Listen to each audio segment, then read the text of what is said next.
Povo de Deus, bem-vindos de volta a este canal de muitos assuntos sobre pessoas, sobre comportamento humano e também um estudo bíblico muito diferentão. Aliás, eu tenho uma dica para você. Se você não consegue falar da Bíblia, de Jesus para alguém da sua família, manda esses vídeos aqui de estudo bíblico e fala assim: tem uma doida falando sobre Jesus de um jeito meio diferentão. Assiste lá e vê lá o que você acha. Aí você espalha nos grupos, compartilha, comenta, deixa uma carinha, um emoji aí pra gente. Vamos fazer este canal chegar até 1000 inscritos. E quando ele chegar até 1000 inscritos, eu quero fazer ou uma live ou gravar um vídeo com o meu marido. Não sei ainda se contando o testemunho do nosso casamento, de como a gente se conheceu, ou então da conversão dele ou da minha, e não sei, coloque aqui embaixo nos comentários o que você acha que a gente deve fazer ao chegar aos 1000 inscritos, tá bom? Participe, envie aí para todos os seus amigos e família, porque aqui a gente fala da palavra de Deus sem religiosidade, de um jeito diferente, e muitas vezes até, assim, esquisitão, mas a gente quer mesmo que você entenda quem é Deus na sua vida e quem é você em Deus. E é por isso que temos aqui esse estudozinho. E hoje nós vamos falar sobre armadura de Deus. Uau! Então, vamos começar. Existe um mundo espiritual que, embora não possamos ver, tem influência poderosa sobre o mundo físico. Sim, tudo antes de acontecer no mundo físico acontece antes no mundo espiritual. Não sei se você sabe disso. Com isso, podemos afirmar que o mundo invisível está por trás do mundo físico que conhecemos. Então, nós vamos, nesse momento, abrir as nossas Bíblias em Hebreus 11, versículo 3, porque está dizendo assim: pela fé, entendemos que os mundos, pela palavra de Deus, foram criados, de maneira que aquilo que se vê não foi feito do que é aparente. Ou seja, se você for lembrar bem lá de Gênesis, Deus vai falar: faça-se tal coisa, e essa tal coisa foi feita, certo? Então é sobre isso por enquanto. Agora nós vamos ver a luta do reino da luz contra o reino das trevas. Segundo a Bíblia, há uma intensa batalha entre a luz e as trevas, entre Cristo e Satanás, entre a igreja e o inferno. Lá em 1 Pedro 5, do 8 ao 9, está dizendo assim: sede sóbrios, vigiai, porque o diabo, nosso adversário, anda em derredor, bramando como leão, buscando a quem possa tragar, ao qual resistir firmes na fé, sabendo que as mesmas aflições se cumprem entre os vossos irmãos do mundo. Então, a parte mais importante é a gente entender o que significa anda ao derredor. Por que fala ao derredor? Porque tá você, pessoinha, aqui no meio. Ao seu redor tem os anjos do Senhor. E ao derredor tá quem? O inimigo e os seus demônios, bramando como um leão. Então eles ficam tentando abrir uma brecha, porque quando nós pecamos, nós abrimos brecha. E aí, o que é brecha? É um espacinho. E aí, então, os anjinhos soltam a mãozinha, aí fica uma brecha. Então, eu tô falando de uma maneira lúdica, tá, gente? Não vai falar, fala uma coisa que não tá na Bíblia. Não, a gente tá ilustrando para você entender. Então, em sua volta tem os anjinhos dando as mãos para te proteger de qualquer coisa do maligno que ele jogue lá, tente jogar lá para dentro da roda, mas os anjinhos estão protegendo. Na hora que você faz alguma coisa que não agrada a Deus, você abre uma brecha. Para quê? Para aquele Satanás que tá lá fora, ao derredor, tentando entrar e atingir, porque ele entra através do furo na roda. Entendeu? Espero que tenha entendido. Se você não entendeu, pergunta aqui embaixo também, não tem problema nenhum. Pode ser que esse vídeo fique longo, porque é um assunto também muito importante. Aliás, gente,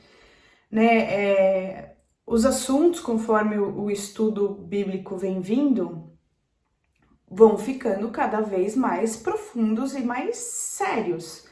Então, é claro que nós vamos ter que dar aí mais ênfase para algumas coisas e perder não, mas gastar um pouco mais de tempo, tá? Então vamos lá. Essas duas forças lutam pela alma do homem, o reino da luz e o reino das trevas.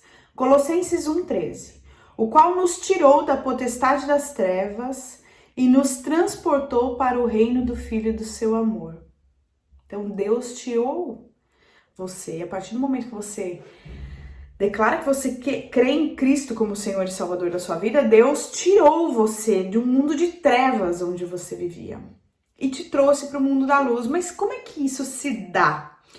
Se dá pela palavra, porque quando você declara Jesus como Senhor e Salvador da sua vida, assim como Deus falou lá atrás, faça-se a luz, e as coisas que eram espírito através da palavra se tornaram realidade, da mesma forma na sua vida, porque nós somos imagem e semelhança do Deus Altíssimo. Então tudo que nós declaramos com a nossa boca faz um efeito no mundo espiritual.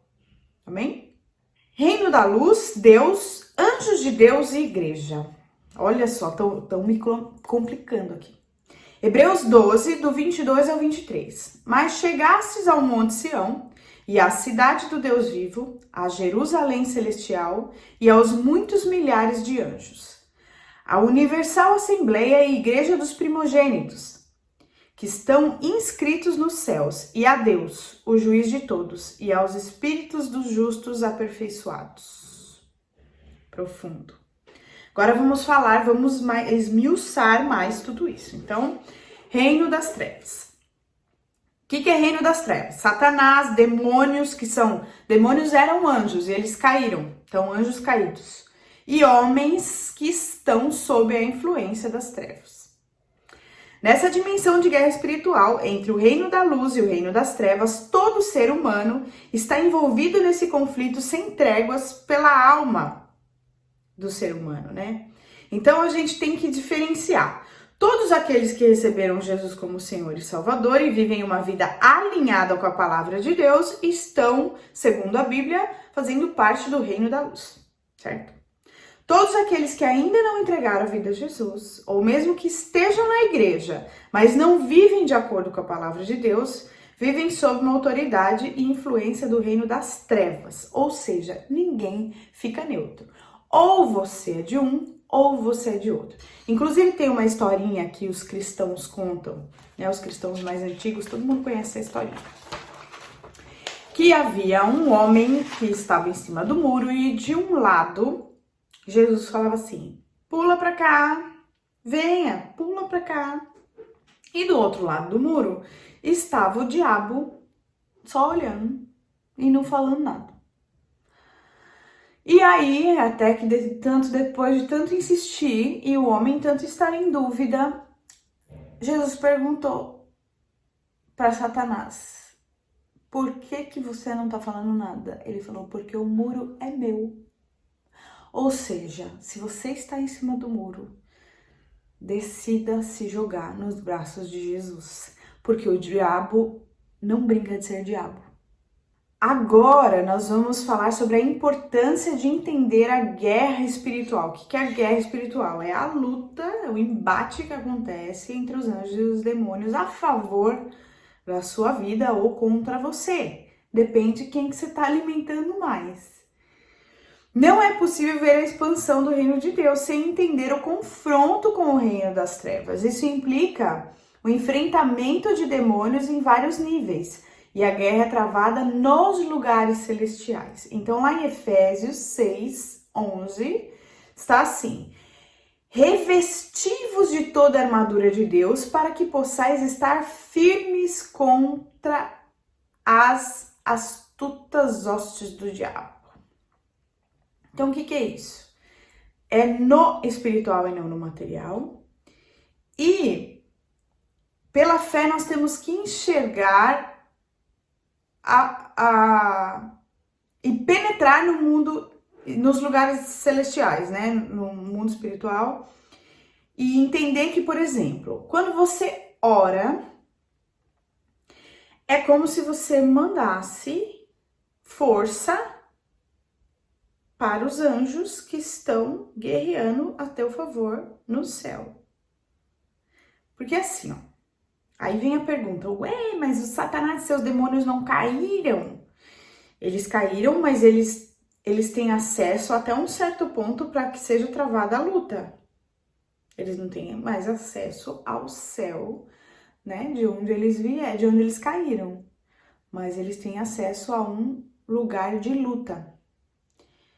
Guerreando de forma errada. Olha só, não é difícil encontrarmos cristãos esgotados por estarem desferindo golpes no alvo errado, tais como brigas, irritação, surtos de tentações, perseguição exagerada e outros. Ficam cansados sem obter resultados, porque muitas vezes você acha que a sua guerra é contra uma pessoa, mas a sua guerra não é contra a pessoa. Claro que a pessoa pode estar sendo usada por Satanás para atingir a sua vida, mas a sua guerra é no mundo espiritual, contra o poder do inimigo que está agindo na vida daquela pessoa. Então você tem que orar e interceder contra isso, entende?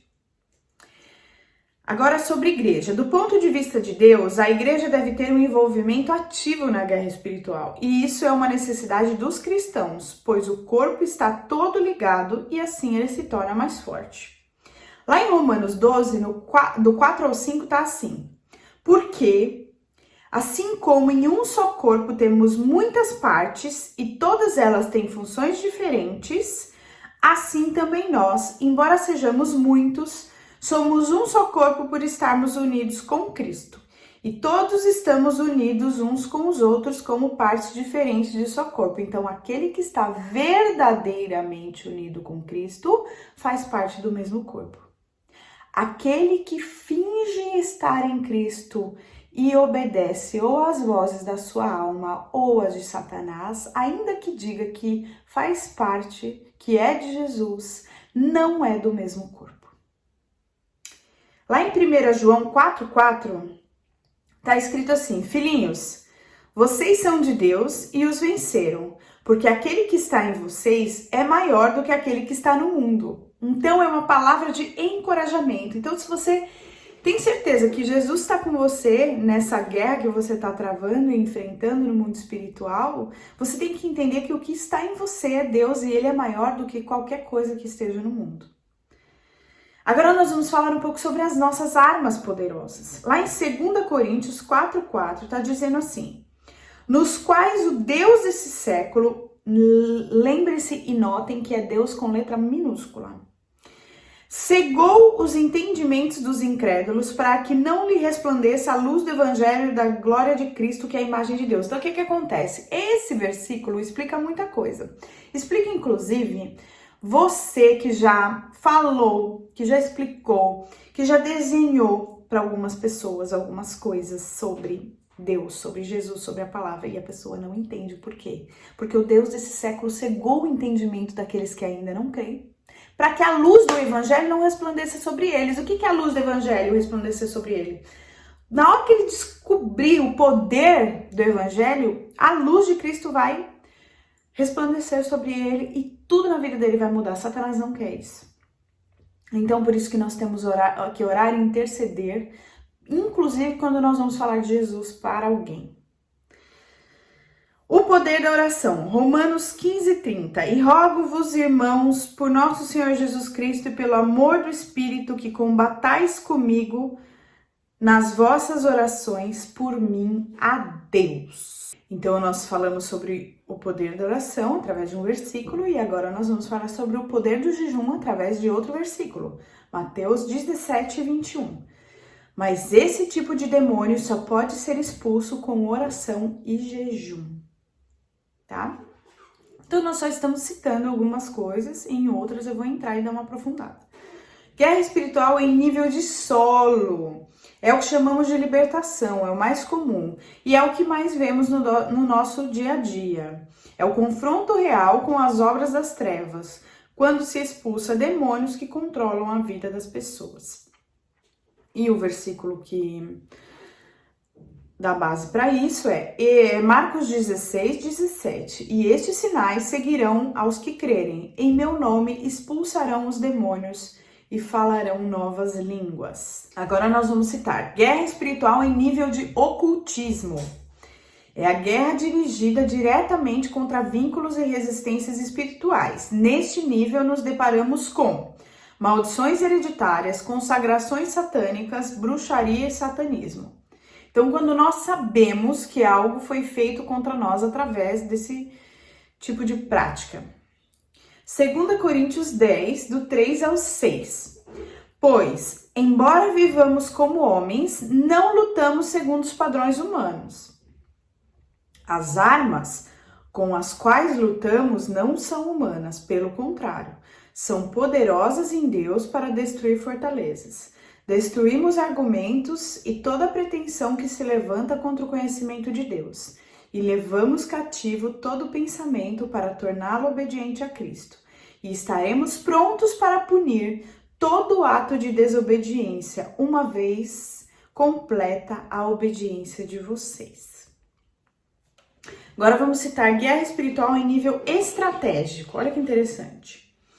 Nesse nível, a luta é contra principados, potestades, príncipes do mundo que dominam sobre regiões geográficas e é caracterizada por acidentes, violência física e sexual, suicídios, etc.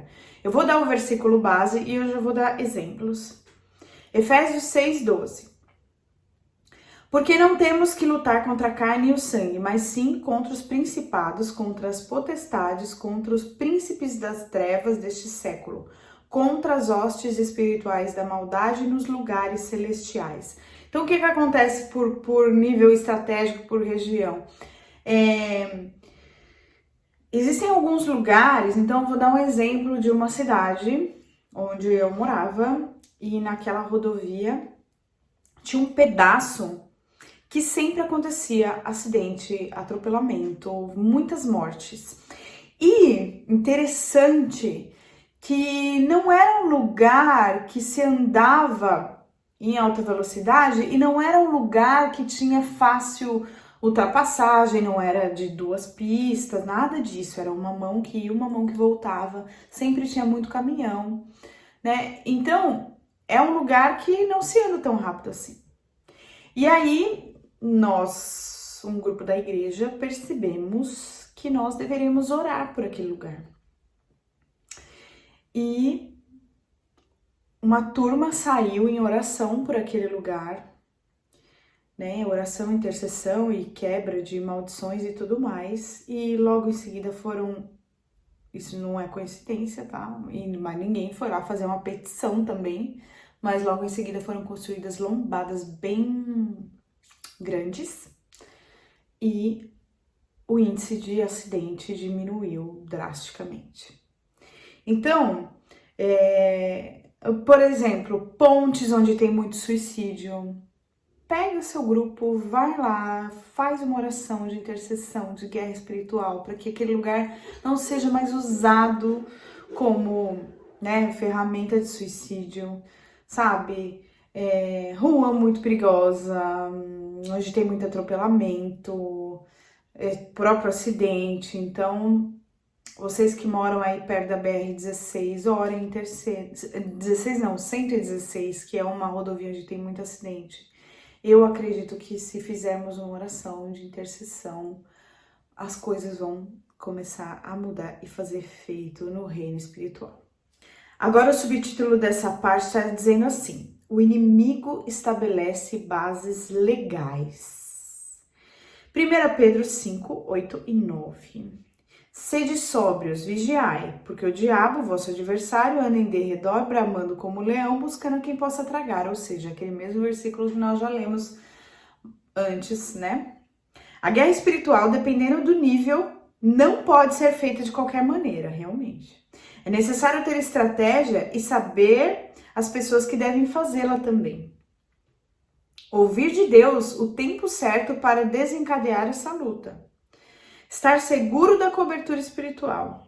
Não atacar sozinho, sempre analisar as pessoas certas para cada caso.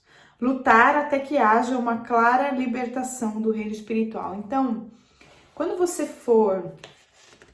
estiver orando por alguém, por algum lugar, por alguma causa, Comunique os seus líderes de célula, os seus líderes de igreja, o grupo de intercessão da sua igreja, né? Se você não faz parte de uma igreja, não tem isso na sua igreja, fale para os seus amigos que são cristãos, peçam ajuda em oração, ou então até mesmo vocês marcarem uma mesma hora para estarem orando por o mesmo propósito. Então, se a gente não tá podendo estar junto com as pessoas, a gente pode estar junto no mesmo horário, juntos em espírito, juntos também através de mídias sociais, através de recursos tecnológicos, né? Para fazer essa oração, essa intercessão, essa guerra espiritual, tá bom? Agora, nós vamos falar sobre a nossa armadura espiritual. Cada peça da armadura de Deus fala de um aspecto da palavra de Deus em nossa vida espiritual e de atitudes que devemos tomar. Lembre-se de que precisamos tomar toda a armadura de Deus, não podemos negligenciar nenhuma peça. Lembre-se de que nós é que tomamos a armadura de Deus. Ela não cairá automaticamente em nossas vidas. Lá em Efésios 6, do 13 ao 17, está escrito assim: portanto, tomai toda a armadura de Deus para que possais resistir no dia mau. E havendo feito tudo, ficar firmes.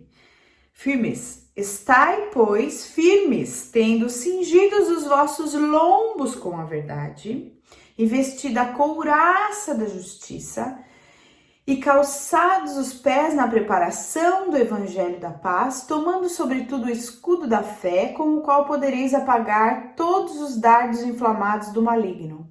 Tomai também o capacete da salvação e a espada do Espírito, que é a palavra de Deus, ou seja, toda a armadura, assim como a armadura de um soldado, a armadura de Deus é uma armadura espiritual, mas tem significados. Então, né, por que fala cingindo os vossos lombos com a verdade? Para que a mentira não envergue você e não derrube você, né? A couraça da justiça, para que você, se protegendo com a palavra de Deus, os seus órgãos vitais não sejam atacados. Calçar os pés a preparação do evangelho da paz. Então quando você pisar, todo lugar que você pisar seja abençoado, né? Tomando sobretudo o escudo da fé. Então, quando você é uma pessoa que tem fé, o escudo da fé tá aqui protegendo você de todos os dardos inflamados do inimigo. Quando você tem fé, nada te abala. O capacete da salvação, por quê? Porque para você perder a salvação, você basta pecar. E como que você peca? Como que o pecado entra na sua vida? Pela mente. Primeiro você peca aqui na mente. Se esse pecado cair no teu coração, você vai ter a atitude de pecador. E a espada do Espírito, que é a palavra de Deus, né? A palavra de Deus é uma espada que corta de dois lados, é capaz de separar juntas e medulas, né? Alma de espírito. Então a palavra, ela vai te defender de todo o mal que o inimigo possa tentar contra você, inclusive contra pessoas à sua volta. Porque quando você fala a palavra de Deus para se defender de algo, não tem como você ser atacado. Então é importante que você tenha sempre em mente toda essa armadura que você tem, né? A partir do momento que você declara Jesus como Senhor e Salvador da sua vida. Agora nós vamos falar sobre armas defensivas. Além do cinturão da verdade, da couraça da justiça, o escudo da fé, o capacete da salvação, os calçados, contamos também com uma arma defensiva espiritual muito poderosa, o sangue de Jesus. O sangue de Jesus é uma cobertura para as nossas vidas. Através dele, estamos protegidos de todo o mal. Satanás não tem direito de tocar ou destruir os que são cobertos pelo sangue de Jesus. Romanos 8,33 diz assim: quem intentará acusação contra os escolhidos de Deus, é Deus quem o justifica. Apocalipse 12, 11. E eles o venceram pelo sangue do Cordeiro e pela palavra do seu testemunho, e não amaram as suas vidas até a morte. Êxodo 12, 23. Porque o Senhor passará para ferir os egípcios, porém quando vir o sangue na verga da porta e em ambas as ombreiras, o Senhor passará aquela porta e não deixará o destruidor entrar em vossas casas para vos ferir. Olha que maravilhoso quando você sabe que você tem o sangue de Jesus cobrindo a sua vida e te protegendo de qualquer tentativa do inimigo. Agora, as armas ofensivas. Além da espada do Espírito e o calçado do evangelismo, as outras grandes armas de ataque da igreja são o nome de Jesus, o louvor e o fogo do Espírito de Deus. O nome de Jesus é o poder de Deus outorgado ao cristão com o propósito de edificar e expandir o reino de Deus. Esse nome tem tal autoridade e poder que está acima de todo nome. Filipenses 2, do 9 ao 11. Por isso, também Deus o exaltou soberanamente e lhe deu um nome que é sobre todo nome, para que ao nome de Jesus se dobre todo o joelho dos que estão nos céus, na terra e debaixo da terra, e toda língua confesse que Jesus é o Senhor, para a glória de Deus Pai. Pela menção desse nome, os demônios recuam. Lá em Lucas 10, 17, tá assim. Os 72 voltaram alegres e disseram: Senhor, até os demônios se submetem a nós em teu nome. Então é muito importante para você que tem um conhecimento mais avançado de expulsar demônios, ou você se interessa por isso, ou você gosta, né? A quem goste, a quem tem esse ministério maravilhoso. Você tem a noção que expulsar demônio em nome de Jesus, o poder está no nome de Jesus e não em você. Amém? Agora sobre louvor e adoração. Salmos 22, 3. Porém tu és santo, tu que habitas entre os louvores de Israel. Pelo louvor e exaltação do nome do Senhor, tanto derrubamos os muros do inimigo, como também quebramos cadeias sobre as nossas próprias vidas e das que nos cercam. E mais, uma coisa muito simples e educativa. O louvor que fala da palavra de Deus, ensina a palavra de Deus e nos faz decorar a palavra de Deus. E na própria palavra de Deus diz para nós meditarmos nela de dia e de noite. Quando nós temos a palavra de Deus em mente, é muito mais fácil de meditar na palavra de dia e de noite. Tanto que vários versículos que eu li aqui, eu lembrei de músicas, de louvores, que falam esses versículos. Por quê? Porque são louvores que ensinam a palavra de Deus. Quando você ouve o louvor que ensina a palavra de Deus e você decora esse louvor, você está decorando a palavra de Deus. E isso vai trazer para você libertação, conhecimento, né? E tudo mais. Exemplo, as portas da prisão foram abertas. Então, lá em Atos 16, do 23 ao 26, está escrito assim. E havendo-lhes dado muitos açoites, os lançaram na prisão, mandando ao carcereiro que os guardasse com segurança, o qual, tendo recebido tal ordem, os lançou no cárcere interior e lhes segurou os pés no tronco.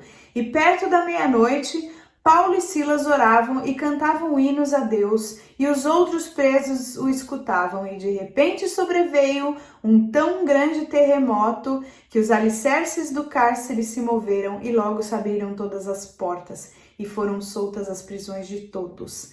E mais uma vez eu lembrei de um louvor que se chama Terremoto, da cantora Eishla. Coloque esse louvor para você ouvir, ele é maravilhoso, ele é emocionante e você vai aprender da palavra de Deus ouvindo esse louvor.